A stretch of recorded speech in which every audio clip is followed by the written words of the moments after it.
Pandhawa tata rati saya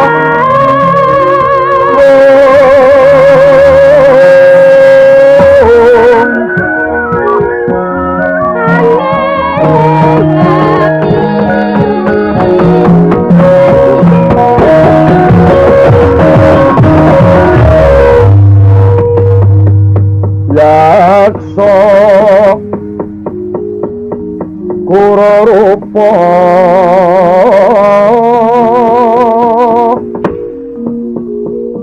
risedeng narendra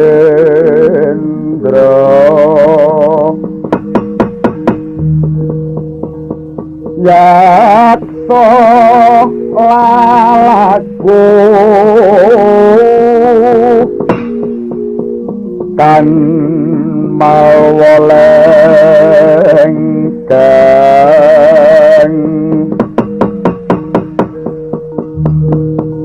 gambira marang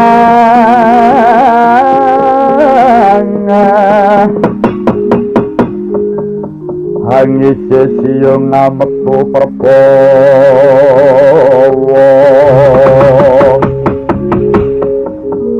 kura mawalian lesus lan pragempo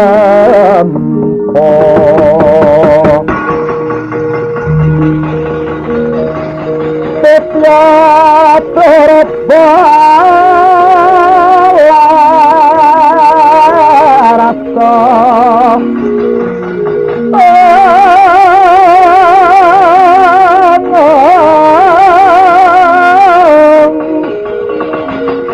merestoraning lawan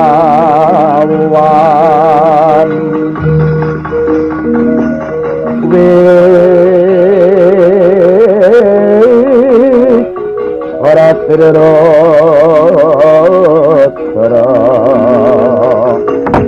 yo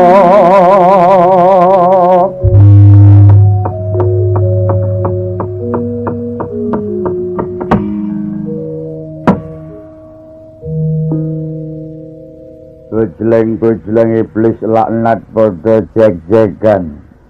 Wong titiwang kaleludura manik raja dewaku hadi Rukmakala. Panapa kakang Rukmuka nimbali karo adimu aku Rukmakala. Wis ana pirang sasi suwene nggone padha dumunung ana penggi ing Gunung Candramuka kene adi. Menawa kakang takon suwene nggone padha dumunung ana ngareping guwa Gandamedana kene. Kurang ora luwih sawetara wis ana jroning Tritandra kalenggan iki kakang. Lata kaya ngene rasane kang kena sapu dendaning dewa adi pumitas pisan wae dadi buta tur manggon ana tengahing alas lengkaing gunung. Ya wis dilakoni to kang witekno arep nyebut sing disebuti sapa wong nyatane loro iki kabeh nampa siku denda. Mula kena kanggo pepeling ya kakang besok weneh kuwi aja nganti cilik mandeng gedhewane karo dewa. Tundane bakal nampa penandang kang kaya ngene. Gumunku meneh kang. Wanti-wanti le maringi sapu denda nek kepengin ninggal entuk pangapura ora kena mangan nek ora ana mangan pangan teka lan jemujuk ana ing lak-lakan. Ora kena nginum nek ora ana banyu tumetes ana tutuk kinjul sok kapan kelakone. Kuwi ra padha karo ngenggoni bebasan ana rina ana upa ngono kae ya Kang. Ya arep ana rina nek upane iki ra digoleki apa upa ki mara dhewe. nganti sandangane awake dhewe kaya ngene ya wis dilakoni Kang awake dhewe nganggo penganggon kok saka kulikaning kayu nganti bapak kaya ngene sandangane marga atos wah saya di yen pinuju grubyo ana banyu priye ora jamak meskipun wong mlecet iya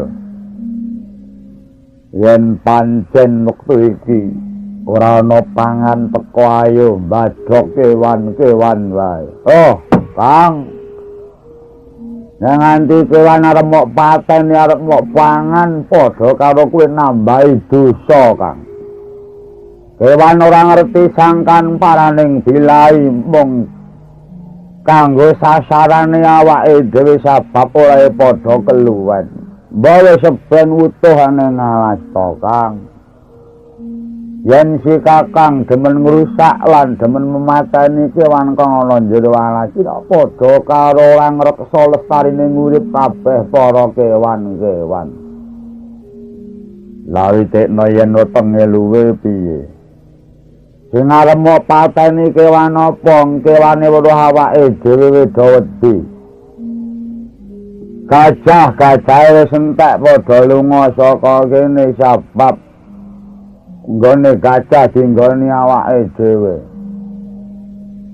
mlorane yen macan doh ngamuk sebab nggone macan ya dinggoni awake dhewe mula nek awake dhewe iki golek papan sing dienggo awake dhewe iki ya kudu mikir karo papan-papane kewan.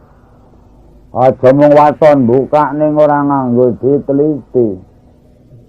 Apa mengkono? Mula ya Kang aja kesuwen olehmu arep memateni kewan kang ana jerone ngalas. Kang ditandane kok malah sedekku karepe dhewe luwe ning aja trenjetom pikirmu ya ngeten temen to Kang lekmu pelongah-pelongoh lah wong luwe kok piye ngelak ayo udut nang tengah ngalas udut nganti udut nyenggol karo godhong garing malah dadi mubal awake dhewe kobong terus yang duduk ya apa enen buta kok udut mangano celeng entek mangano genjek piye wong calenge wis dipangan sik kayune ditegori ayo didol digoleke pangan wah la iki kowe iki kulino nyolong kayu dadi ora nyolong sedelo wae ora uyang ning ora ngerti nek kayu iki duweke negara kayu tok tegori engko terus sing dienggo nahan karo banyu dan apa monggo nek banyu dan ora ditahan kayu alas dadine engko banjir malah gawe cilakane wong pirang-pirang kowe ira bara sing suwung kuwi ndang ditanduri Kang beneyup awake dhewe wah sarwa rekoso urip ana kene ya rekoso beda nek urip eneng kutha ngemake kelenengan terus opo oh kuwi mula ya pakulinan sing kepenak kuwi ya dadi terus jagani nek ngene iki lho nek tengah alas ngene iki coba kowe arep opo sing tak opo sapa lho apa-apa aku monggo ya mung padha ae ya terima ke kok ya ora ana wong golek kayu wingi ana Kang wong mlebu alas golek digloang godhong jati kuwi wong wedok nggawa tenggok karo nggawa tali Wah, lah kuwi pangan. Pangan piye? Lah piye ora mok ketokke. Udah nganti nyedak dheweke wis girap-girap. Tenggoke ditinggal taline nyrimpet sikilku. Wah, jane eneng panganan enak kuwi. Jane eneng ora iso piye. Mau nyawang tok. Marga dheweke wedi aku iki buta. Wah, lah terus kepiye nek kesuwen ora entuk mangsan. Yo Kang yo golek wong duwe gawe Kang. Didedep. Golek wis lena mlebu nyang taruk mangan yagane we Kang. Yoga ki pait. Mangan yoga padha karo mangan putra wali. Ora pengok ya Kang mesti. Apa mangan sindane? Sing marake karam ya nang kene iki. Cangkemmu ku nek mene. Mung waton wae. Lah wong buta iki pangane ya mung wong apa mangan wong dadak milih kuwi lanang apa wedok ya saenake. Ana wedok pangan wedok enek bayi pangan bayi ya pokoke butuhe nuruti weteng. Nek iki awake dhewe ora enggal entuk pangapura di bakal kepiye apa bakal mati ana kene. Lho nek nitik derajate awake dhewe iki mestine ora iso mati to, Kang. Arep ora bisa mati kae nek terus pirang-pirang dina ora entuk pangan jero kepiye. Kita Pandhawa tata dadi wisaya Indriyaksa sara maruta pawana pana margana Namirana lan warayan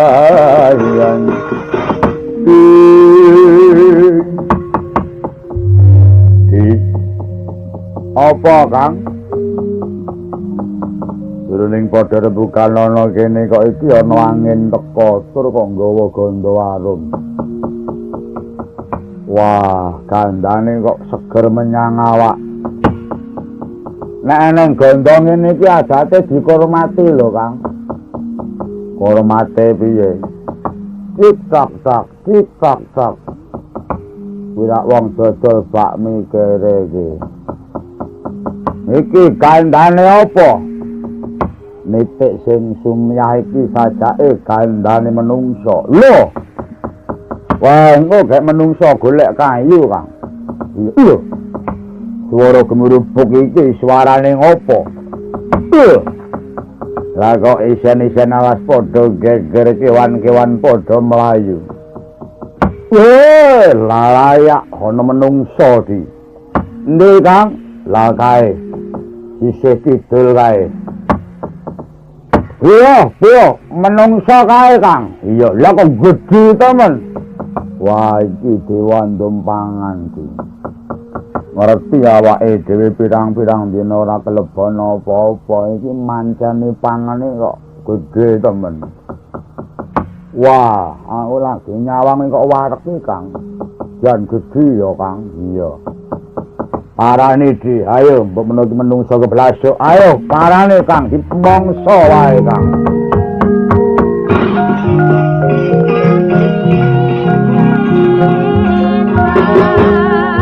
Yo.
gonjang kancing langit kelap-kelap katon nirikin sanging sang maweh gandrung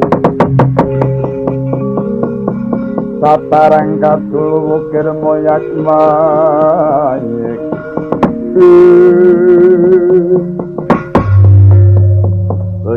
bejleng iblis laknat podo jek-jekan menungso mandek-mandek aja mok terus nggon mundung kiri watu bedoli kayu mandek menungso mandek gawe geger tengah ngalas keparat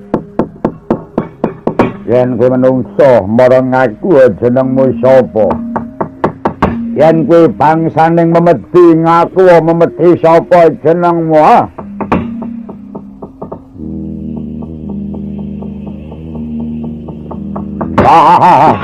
Lindu jenggolmu kuwi penah dheweke ngereng ngono wah lah kok ngereng kuwi kok bumine horek kayune padha mentiyung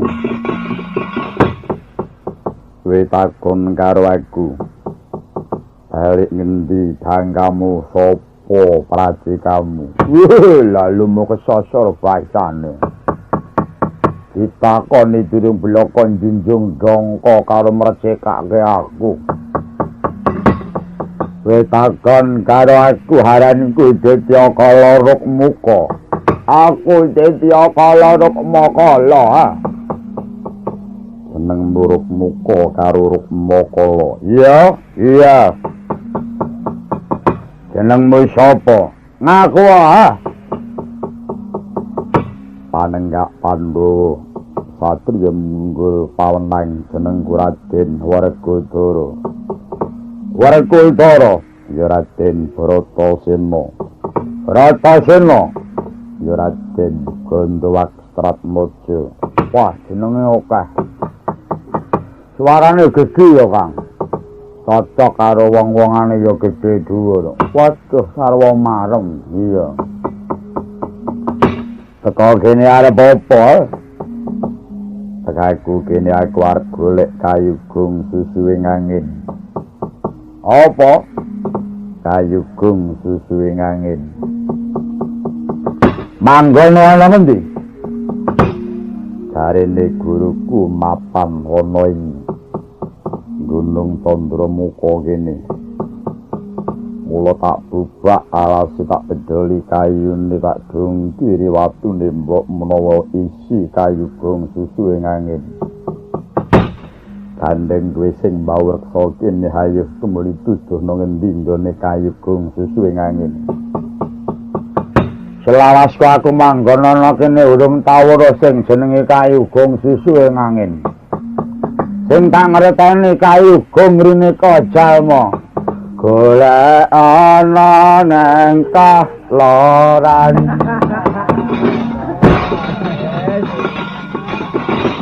kowe iki buta awak cengengesan lah golek kok kayu gong susu ngono kae enake kayu gong rene kajalma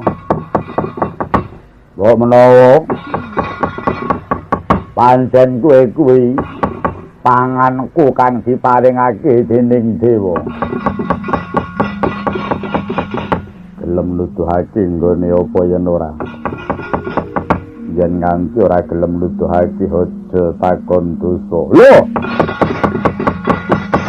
suaramu nenantang keparat ya tak tuduhke nggone kayu gong susu ing angin ana ngendi ana jero wetengku kene metu ngendi metu sing nggon lemet iki lho lho metu kene kanjong musuh terus mlebu weteng kepethuk kayu gong susu ing angin yen ngono aku arep mok badhok iya aku arep mok badhok ya marek wanti-wanti dawing dewa ora kena mangan ora ana pangan mara mongko aku pirang-pirang dina wis ora mangan delalah kowe teko kena nek kowe dadi panganku mula aja dibatalke tetep kowe tak pangan marek nganti kowe Mara ngoyo-oyo aku ra sida mangan yo kepiye apa ora mesake aku. Yen pancen kuwi arep mangan aku nyoh aku badoken. Aku badoken. Loh, gelem tak pangan. Gelem aku tok pangan. Walah. Wonge sajake geleman iki dipangan ya gelem. Wone ngati-ati lho, Kang. Adate wong kang nggih lumah lameh nyah-nyoh ngono iso angel iki, Kang. Kaya iya, ning ya ditelateni mongso ora kecekel lho. Mesti kecekel wae, ora kecekel ki edan po. Lah iya nyumbari kok awake dhewe. Lah iya nyumbari kok rombongane dhewe. Ora momrot arep lho. Nanging aja takon dosa hangger ku ora bisa mangan aku gendak bedah wadukmu. Wah, wetengku terus mak penjelut ngono ki. Ora sah wedi-wedi. Aja grogi, Kang. Grogi ki apa? Minder. Wah, tembungmu ki sapleke luwe iki kok kaya wong ngomyang. Ing kene marekane tak pangan. Yo, pangan iki. Ora sah wedi-wedi. Aja grogi, Kang. Grogi ki apa? Minder. Wah, tembungmu ki sapleke luwe iki kok kaya wong ngomyang. Ing kene marekane tak pangan. Yo, panganen. Aku sik apa kowe sik? Ya le tuwa sik no. Le mangan aku sik, bar aku terus kowe ngono. Kowe ki nom nyisani tuwa ki ora ilok. Nom ki tiba keri ngono. Ya wis ning dingangai lho, Kang. Aja samar. Aja suwe-suwe lho. Ya wis. Gampang aku. Aku ki manganku mung dela. Suwe ngopo mangani sak rampunge. Ya ning ati-ati lho Kang tenan lho ngengeno aku lho. Ora tok ngengei aja cerewet aku arep mangan menengo ndak ganggu pikirku. Pikir aku keganggu galakku ilang.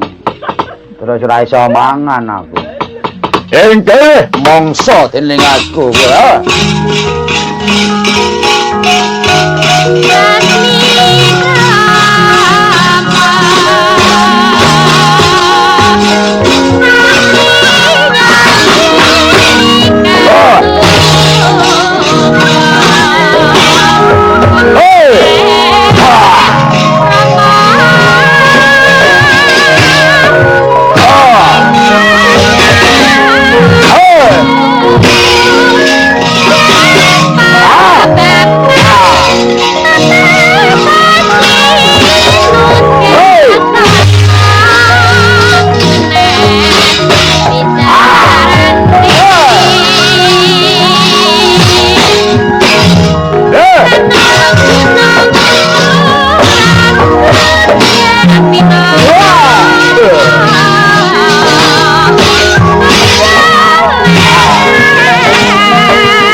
ala biang ayo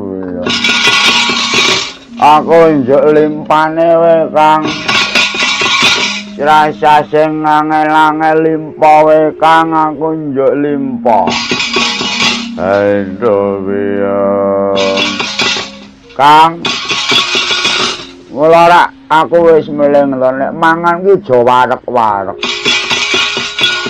areng kewareken wetenge disangga karo mung mangap tok tanpa iso mingkem. Kena nek kewareken olehmu mangan Kang mula ya ngati-ati Kang. Aduh ya. Yo utake Kang. Utake sithik wae arep Kang ben tambah vitamin. Aduh biyo ngalarane. Ya wis nek anu ya wis usus wae arep. Nek utak entek ya usus. Aduh biyo. Mata Kang mata. Matamu kuwi. Lho. Nek apa kok nesu? Kowe iki jan tanpa ungak-ungak kok mung waton muni iki lho Jan. Lho piye ta? Piye-piye mbok kabeh iki nyawang karo suwasana. Nyawang kahananku ki piye ngono kok jrenjak-njuk awit mau. Kowe jan buta tanpa duwe kasusilan lho. Jrenjak-njuk ki jan karepe piye lho. Wong kene genah nek wong arepmu diar ngene kok. Piye to mangan kok nganti arep mati iki? Kemelakaran. Kemelakaran dengkulmu kuwi ya. Loh, piye? Piye? Eneng pangan wani karo sing arep mangan ngono kok. Wani piye?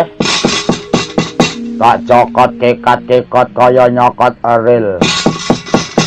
Untukku rampal kaya ngene to, Biong. Bareng gelem malas aku didak-idak dijejeki disabutke diundono dhuwur diuncalake. Aduh biong lar. Wo anu to kokean polah to. Iya dheweke bareng gelem malas duh rasane awakku. Mula aku rak wis meleng to nek mangan ki ya sing teratur.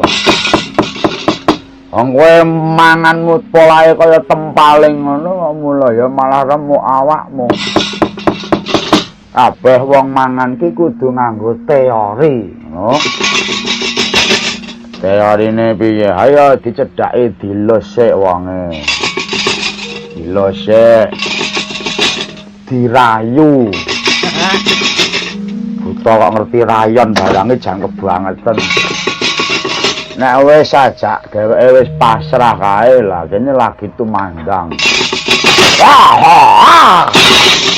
Awang kowe ora ujug-ujug. Wah, nyokot. Ah, lek tak cokot ya kaget, males. Coba Dek tulung kowe genti. Coba tulung daharen. Kaya ngapa sing berteori. Nah. Wong tua ora ngerti. Ana. Gelis aku kok ngengeh ana. Apa? Kowe njaluk apa? Sak dulur tak entekke kowe apa? Sing kira-kira dadi sirikmu engko tak guwake. Aku jeroan wis. Jeroan? Ya wis kuwi. Ya kuwi ya. Jeroan ki rak sing nang jero usus kae ta. Ya jokong dhewe. Jeroan nang jero usus iki rak pakanamu. Lho jare mangan. Wah, gendring. Mangan. Ya wis wancine mangan. Angan. Wis teko pangane. Angan. Ora kudu. Opo? Kakangku mau mok kapake. Ora bisa mbadhok aku tak jejeki. Saiki ganti aku Arman. Yo panganan aku ora bakal swolo. Rimah ning aku kowe.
Temu oraiku kaya pecah-pecah ndasku kan.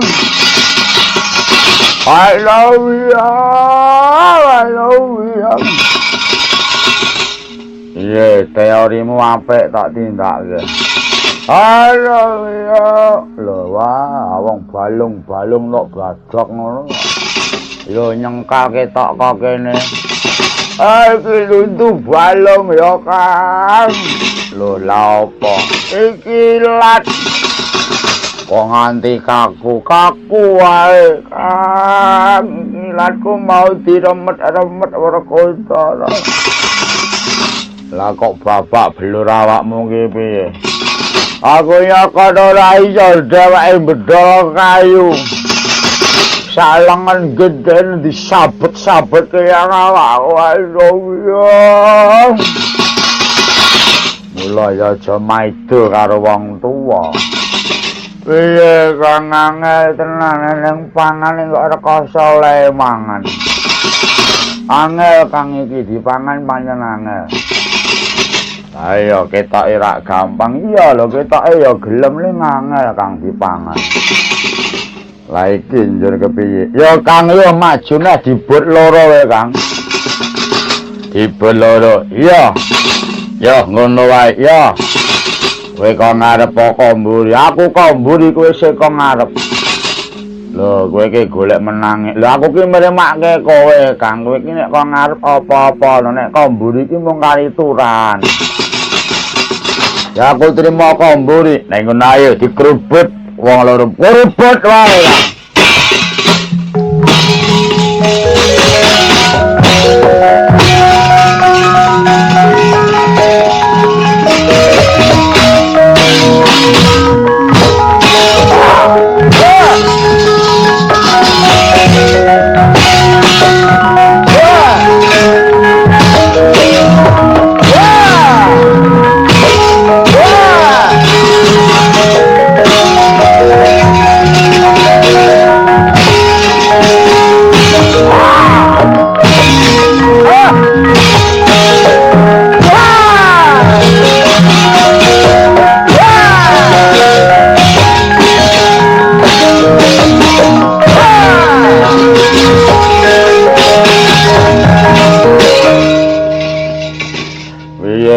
Kecekel Kang.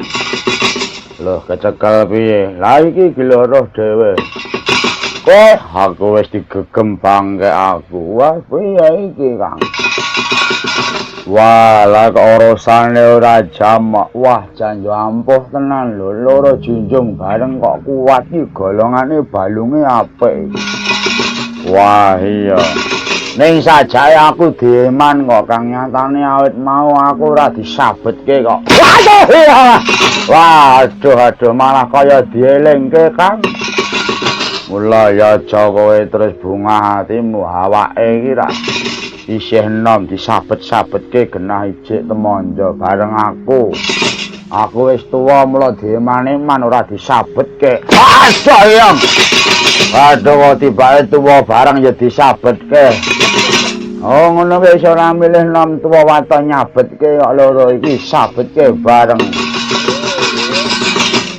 Wis aja nggugu apa kawruh wis sapa-sapa.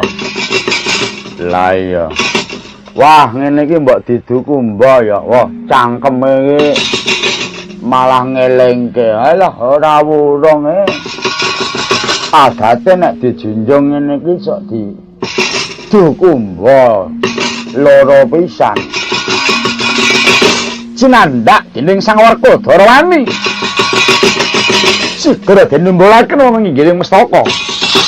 Kaundha buta kalih. Ponang mestaka segera tinatapaken sareng. Dupi kagapuraken pejah kapisanan. Ndas pecah. Getih wutah. Pejahing punang raksasa kalih. Sigra ical saking pemandanganing Sang Werkudara.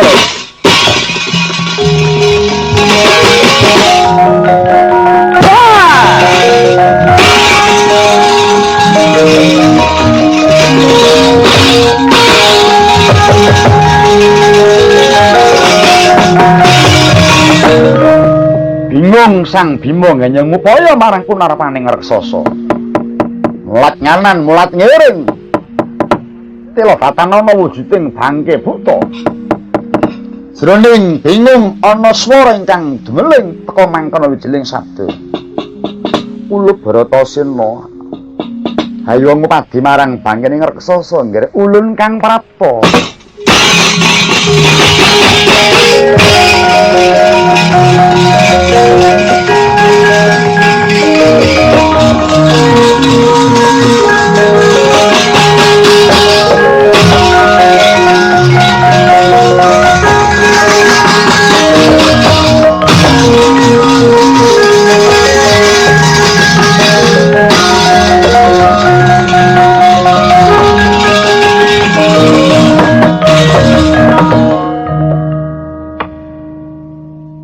Bratasena hayu kagiat ulun ingkang merpeki marang kita Bratasena.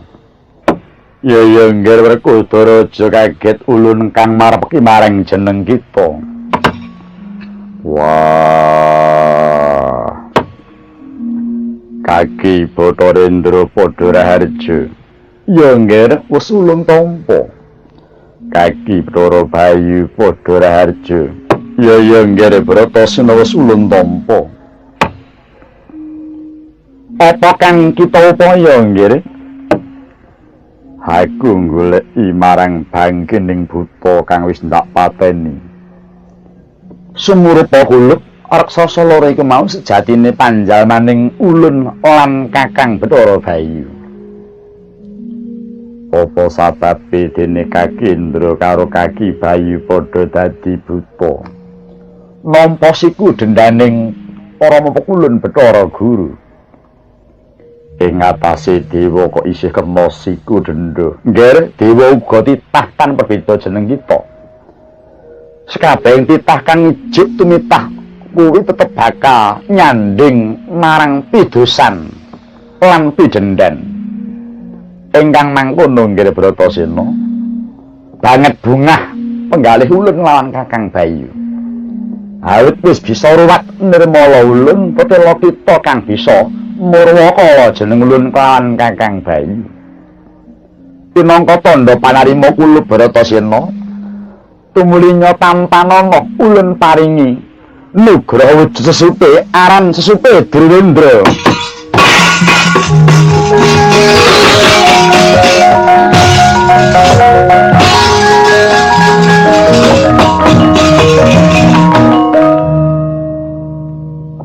Hanget panarimaku dene Kaki Hendra maringi aku wujud sesupe aran sesupe Drewendra.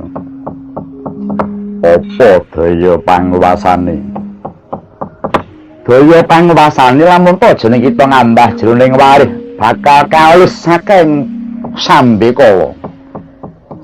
Lan kahanane tan perbeda kaya ing daratan.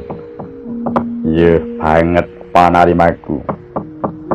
Ulun Bratasena ulun uga maringi marang jeneng kita kulup awujud pusaka jemparing aran Kyai Bargawarastra tumuli tampanana.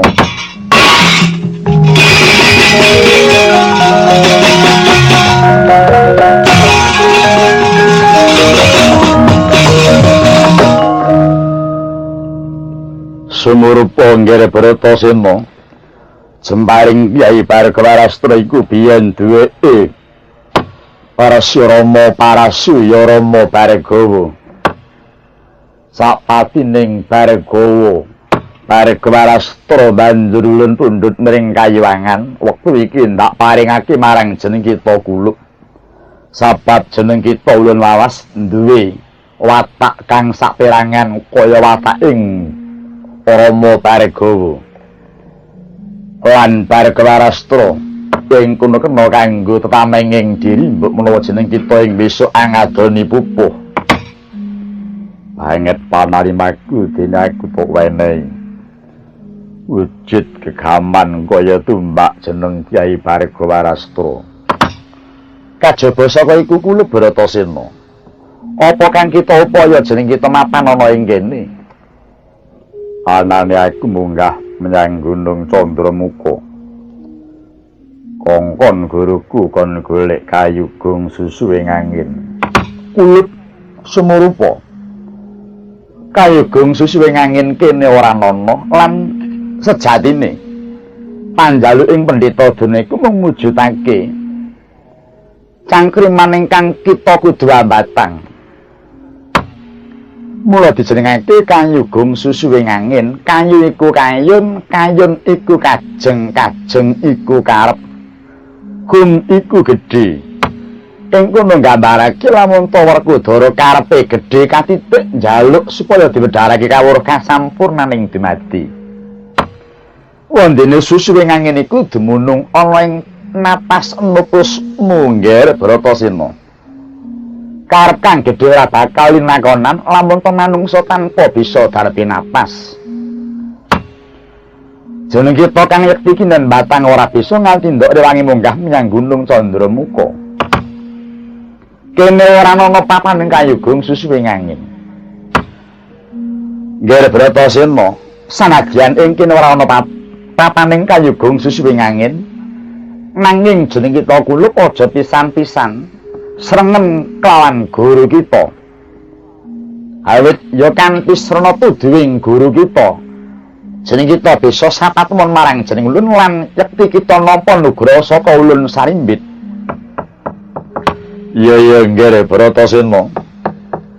Prayoga jeneng kita tumuli bali wae menyang Praja Ngastina.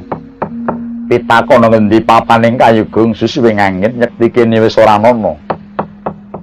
Yen pancen menggon malaku njaluk pamit tumuri bali marang Praja Ngastina matur durna bapakku. Iya nggih. Jaya Wijayanti bebarengan ulun tumuli bakal kondur mah Kayuwangan. Ulun uga mundhut pamit tumuli kondur mah Kayuwangan.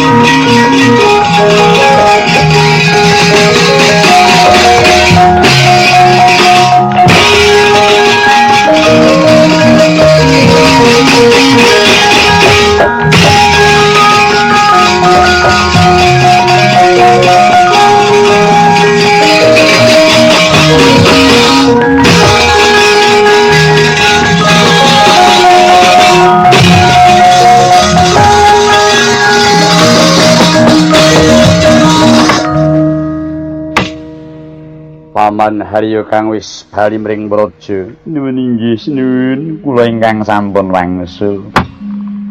Ye pawartane Paman Bratasena apa wis mati ana ing Gunung Candramuka. Iya wis saking pamuji paduka sinuwun wekdal menika Werkudara sampun dumugi pejah. Werkudara wis mati. Nuwun inggih. Wis mati Werkudara di. Iya wis wakne. Ora apa, ora bakal suwe ana Gunung Candramuka, mesti mati. Pengarane apa yen Bratasena mati, Paman? Kula ningali wonten erah ingkang blabar. Wonten busana ingkang rontang-ranting cumantel wonten ing wit menika kacih menawi sandanganipun Werkudara. Bangkene saperangan apa isih sampun telas dipun badhok sato kewan. Ingkang menika sinuwun sampun tetep ical kekiyataning Pandhawa. Ladalah syukur bagi sewu. Dina sesuk nganake pesta raja Ngandrawena kanggo syukuran mapi ning Sibratasena. Bumi goncang kancing langit kelap-kelap katon lirikin canging alis. Sang maweh gandrung Eca wawan panandika arapaning Sang Werkudara.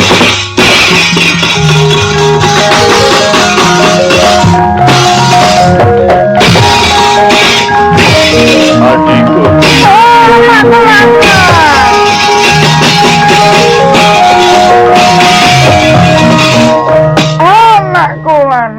anakku lanang gue tak arep-arep lagi teko nggare Bratasena. Adikku adikku padha becik Dimas. Ya tak tampa Kurupati kakangku. Kowe padha slamet nggare. Durna bapakku ya wis tak tampa. Oh, kowe dikabarke mati ya, Ngger. Kowe dikabarke mati margana sing weruh sandangamu jare cemantreng wit. Getihmu blabaran, Ngger. Lah Citraksi mau le kandha pancen keparat. Nglaporke nyang wong tuwa kok sing dilaporke isih urip. Piye pawartane Ngger tumulinggal matur karo bapak? Ya Dimas, piye pawartane wis entuk gawe apa durung? Nalika semono aku munggah nyang Gunung Candramuka. Gunung Candramuka ora ana apa-apa. Alas wis ndak bupak suwung ora isi kayugung susuwing angin. Ora kepethuk apa-apa, Ngger? Ora ana apa-apane. Tekan penggi ing gunung ora ana apa-apa, pucuke gunung pisan ya ora ana apa-apa. Durna bapakku paringa dawuh sing saknyatane wektu iki ana ngendi kayugung susuwing angin. Lah, sumulup aku lep Werkudara. Satemene penjaluk kowe iki mau mung pinangka kanggo srana nggonku arep angantep-antep sepira prastiyamu marang pun bapa. Loh, dina iki aku wis rumangsa marem dene nyumurupi ana murid kang setya tuhu marang guru ketitik kowe manut sak pakoning guru. Kowe tau nggahake manut kuwi carane wong ujian wis lulus jroning pendadaran mula kulit. Dina iki setemene sesajining kawruh kasampurnan kuwi dudu kayugung susuwing angin. Banjur apa? Sesaji kang saknyatane ya iku sinebut Tirta Pawitra Dimaning Suci. Mono sira kula bisa golek banyu perwita suci ya Tirta Pawitra Dimaning Suci. Ing kono ndak wejang kawruh kasampurnaning dumadi. Mapane ana ngendi? Mapane dumunung ana telenging samudra. Samudra ngendi? Segarane mung manut karo neting atimu, yen netmu ngalor ana segara lor, netmu kidul ana segara kidul. Suwe dadak ngenteni apa njaluk pamit, aku bakal nyemplung lanam jero-jeroning samudra. Kurupati kakangku aku njaluk pangestu dina iki kalamjur nyang jroning samudra. Sringastina Maha Prabu Duryudana alon ngandikane rarining sun Werkudara dan kaparengke Sikra Haryasena anjuk cokah yuang Durna risaksana mangendali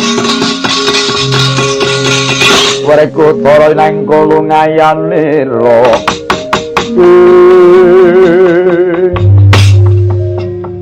Adikku adikku yen pancen Siadi bakal njegur samudra ngupadi Tirta Pawitra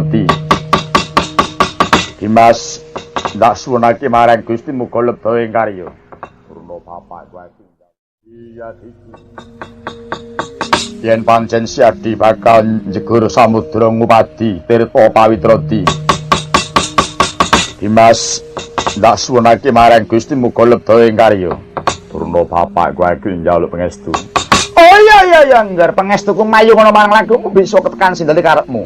Karena kakangku aku njaluk pangestu. Ya Dimas muga entuk gawe.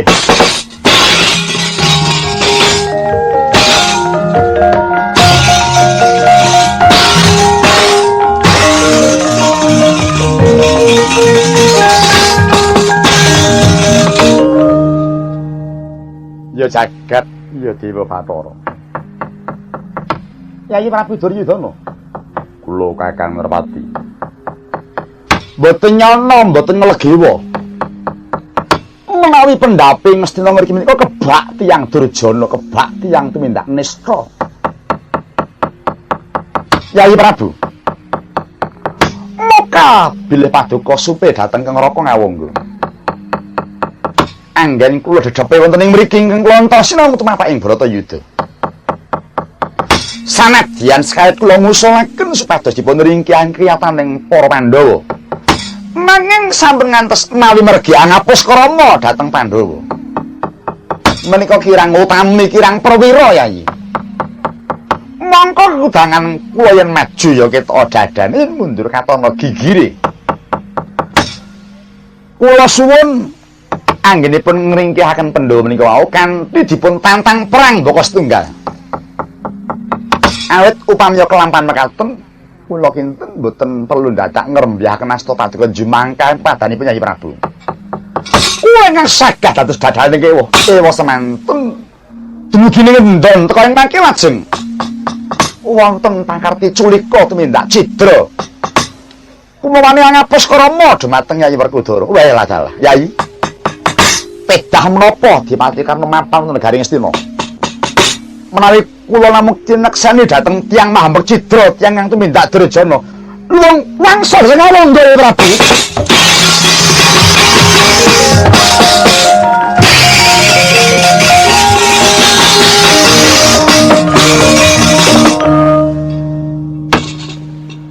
Kados pundi nggih anak Prabu? Kala lajeng teka mekaten selaganipun Ngraka Ngawangga.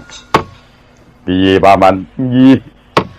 Saya dangu kula saya ngertos.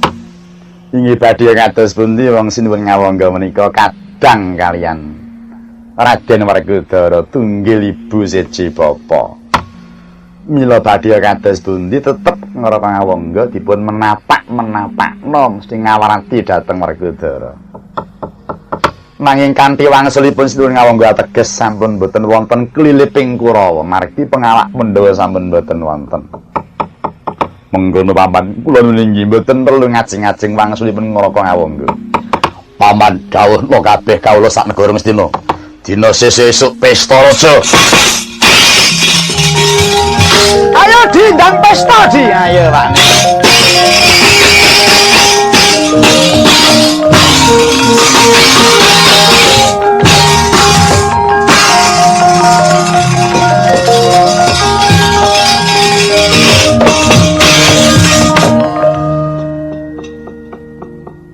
Aku mbacut apa bali dhisik Nyang Amarta.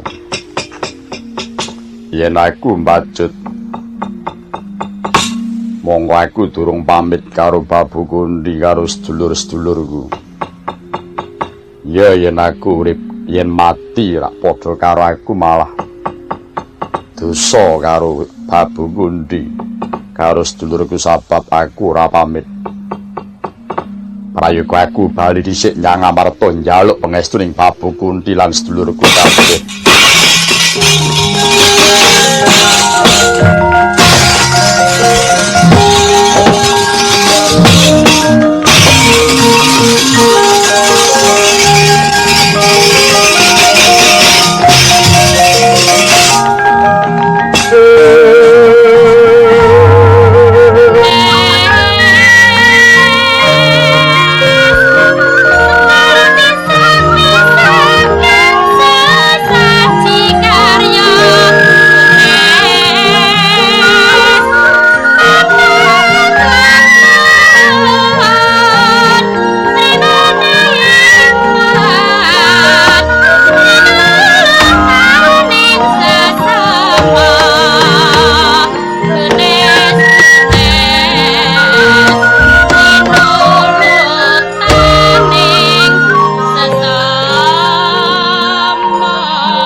Sang saya daluar aras abyara kang lintang kumedhap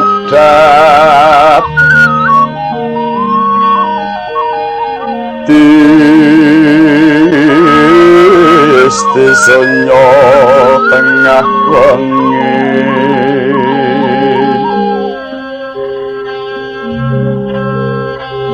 lumrang kandaning Pustika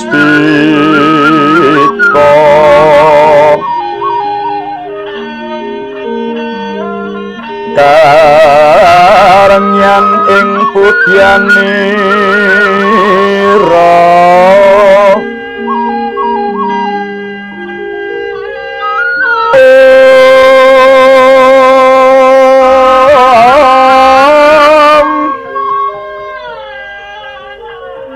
sang dwijawara mrengeng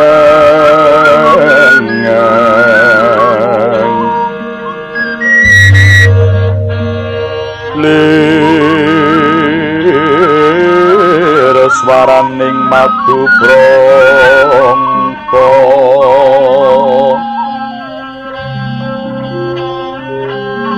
manung sungsarining kembang